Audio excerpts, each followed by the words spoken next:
ಯಾದಗಿರಿ ಜಿಲ್ಲೆಯ ಸುರಪುರ ಪಟ್ಟಣದ ಶ್ರೀ ಕಡ್ಲಪ್ಪನವರ ನಿಷ್ಠಿ ವಿರಕ್ತ ಮಠದ ಶ್ರೀ ಲಿಂಗೈಕ್ಯ ಮಲ್ಲಿಕಾರ್ಜುನ ಮಹಾಸ್ವಾಮಿಗಳ ಸುವರ್ಣ ಪುಣ್ಯ ಸ್ಮರಣೋತ್ಸವ ಮತ್ತು ಪೂಜ್ಯ ಶ್ರೀ ಪ್ರಭುಲಿಂಗ ಮಹಾಸ್ವಾಮಿಗಳ ಷಷ್ಠಬಿದ್ದಿ ಸಮಾರಂಭ ಹಾಗೂ ರಜತ ಪಟ್ಟಾಧಿಕಾರ ಮಹೋತ್ಸವ ಕಾರ್ಯಕ್ರಮದಲ್ಲಿ ಶ್ರೀಮಠದಲ್ಲಿ 25 ಪೂಜ್ಯರ ಮಹಾಮಂಟಪ ಪಾದಪೂಜೆ ಕಾರ್ಯಕ್ರಮ ಅದ್ದೂರಿಯಾಗಿ ಜರುಗಿತು.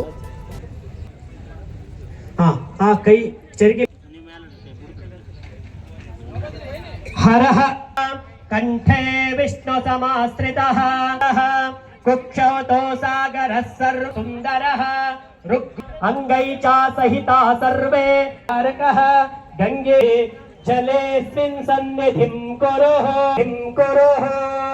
इन्ನಲ್ಲಿ ಓಂಕಾರವನ್ನು ಬರೆಯಿರಿ. आवाह्य अष्टविधोपचारै संपूज्य तेनोदकेन पूजा द्रव्याणि आत्मानिन्द गन्धाक्षतञ्च पुष्पञ्च वस्त्रावरणद्वीपकम् निवेदीमावाहयामि. ओं भुवः महागणपतिमावाहयामि. ओं सुवः महागणपतिमावाहयामि. ओं भूर्भुवस्वः महागणपतिमावाहयामि. स शक्ति सांघ सायुध सवाहन स भव अवकुण्ठितो भव वरदो भवः इति षण्मुद्रा प्रदर्श श्री महागं गणपतये नमः. ಮೊದಲನೇದಾಗಿ ವಿಘ್ನೇಶ್ವರ ಪೂಜೆಯಿಂದ ಪೂಜೆ ಪ್ರಾರಂಭವನ್ನು ಮಾಡ್ತಕ್ಕಂಥದ್ದು. ನಿವಾರಣೆ ಮಾಡ್ತಕ್ಕಂಥ ಶಕ್ತಿ ವಿಘ್ನೇಶ್ವರ ಇರೋದ್ರಿಂದ ನಿಮ್ಮಲ್ಲಿರ್ತಕ್ಕಂಥ ಯಾವುದೇ ಸರ್ವವಿಘ್ನ ಮಾಡ್ತಕ್ಕಂಥ ಕೆಲಸ ಕಾರ್ಯಗಳಲ್ಲಿ ಗಣಪತಿಯನ್ನು ಆಹ್ವಾನ ಮಾಡಿಕೊಂಡು ಈಗ ಪಾದಪೂಜೆ ಕಾರ್ಯಕ್ರಮ ಪ್ರಾರಂಭ ಮಾಡ್ತಕ್ಕಂಥ ರಕ್ಷಣೆ ಕೈ ತೆಗೆದು ಮೊದಲ ಪಾದವನ್ನು ಎಡಗೈಯಲ್ಲಿ ಪಾದವನ್ನು ಹಿಡ್ಕೋಬೇಕು.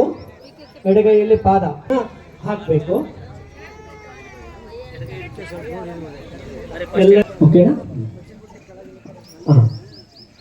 ಬಲಗೈಯಿಂದ ನೀರನ್ನು ಹಾಕಬೇಕು.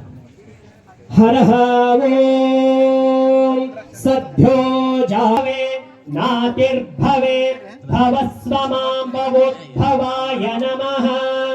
ಓಂ ವಾಮದೇವಾಯ ನಮೋ ಜ್ಯೇಷ್ಠಾಯ ನಮಃ ಶ್ರೇಷ್ಠಾಯ ನಮೋ ರುದ್ರಾಯ ನಮಃ ಕಾಲಾಯ ನಮಃ. ರೇಭ್ಯೋ ತಗೋರೇಭ್ಯೋ ಘೋರ ಘೋರ ತರೇಭ್ಯಃ ಸರ್ವೇಭ್ಯಃ ಸರ್ವಶರ್ವೇಭ್ಯೋ ನಮಸ್ತೆ ಅಸ್ತು ರುದ್ರ ರೂಪೇಭ್ಯಃ.